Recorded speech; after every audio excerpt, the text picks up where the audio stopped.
От майка ти Васка. За теб, Филю. Честит рожден ден.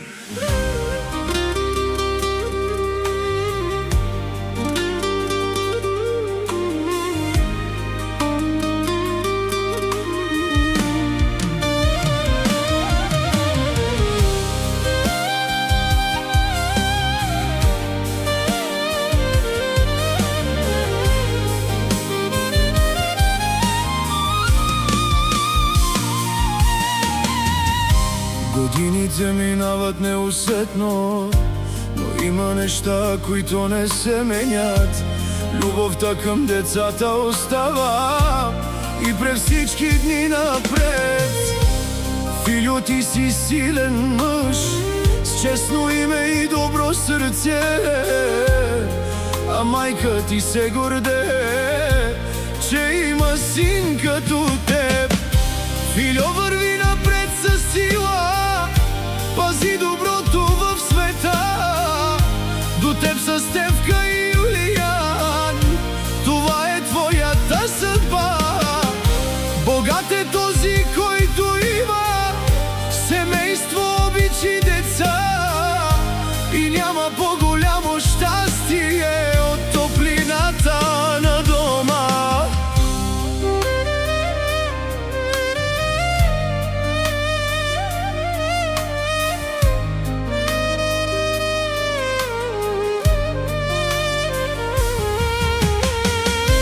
Стефка е до теб в дните, с вярност, обич и душа, а Юлиян е твоята гордост, най-голямата ти радост на света.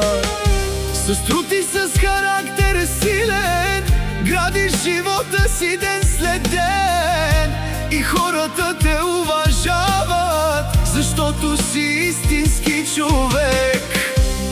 Филю, сине мой, живота ни учи по различен начин.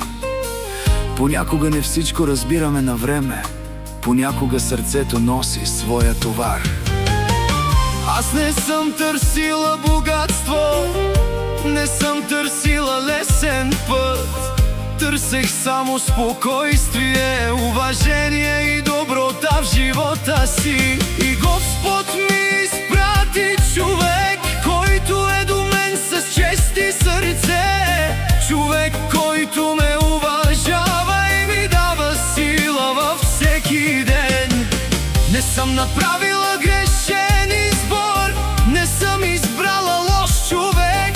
Избрах човек, който ме цени и ми подава ръка във всеки момент. Но каквото и да се случва, каквото и да мисли светът, ти оставаш най-важното за мен, защото си моя кръв и моя път. Майката си остава майка, това никога не се променя.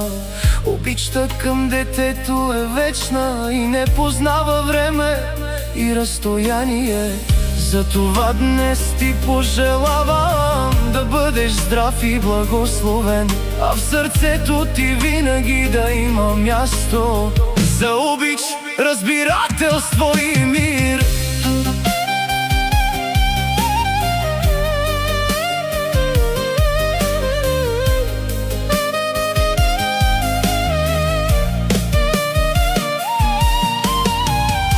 Филю, върви напред със сила, пази доброто в света. До теб са Стефка и Юлиян, най-голямата ти радост и мечта. Нека здраве и късмет те следват през живота цял, а в сърцето ти да има място за всичко хубаво, което си създал. От майка ти Васка, честит рожден ден, Филю. Бъди здрав, бъди щастлив и пази семейството си, защото майката си остава майка.